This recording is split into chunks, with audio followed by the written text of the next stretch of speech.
มามื้อนี้ก็บ่มีหยังหลายเนาะพอดีได้ออกมาสวนก็เลยเอาสกายแลบตีนตู่หรือว่าตีนใหญ่ออกมาขี่ลิ้นน่ะแต่ว่ามื้อนี้บรรยากาศดีเนาะฟ้าครึ้มบ่มีแดดเนาะแล้วก็บ่มีฝนเนาะแต่ว่าลมดีเนาะมื้อนี้ลมเย็นพัดดีวีๆอยู่เบิ่งแต่ทรงผมยังเหลือกินแล้วนะลมแรงอีหลีเนาะมื้อนี้เนาะตอนนี้เราก็บ่มีหยังหลายเนาะกำลังจะเอาสกายแลบลงประเทศเครื่องบ่ได้ขี่มาหลายมือละบ่แม่นสิเข้าเป็นปีเดี๋ยวบ่ได้ขี่เดี๋ยวมามีโอกาสมื้อนี้มาสวนก็เลยเอามา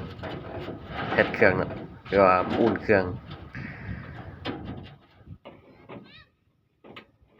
ก็ถือว่าบ่ได้หนักเนาะสำหรับรถคันนี้เนาะประมาณ30กิโลหรือว่า20ปลายกิโลเนาะเอาขึ้นเอาลงผู้เดียวสำบายเลยเนาะสิพาไปเฮ็ดเครื่องเลยเนาะว่าสิเป็นจังไดเนาะ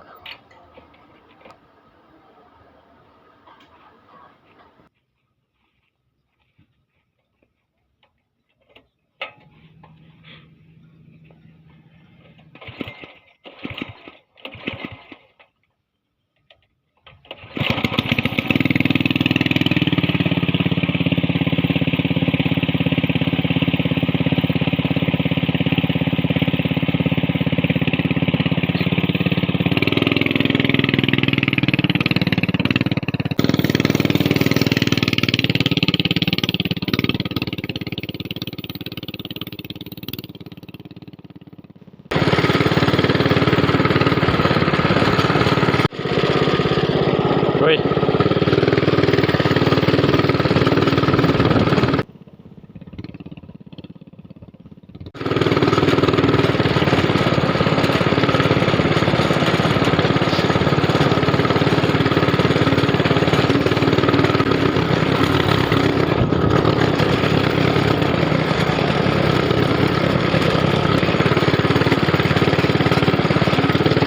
ไม่ได้มึงเอาดีกว่า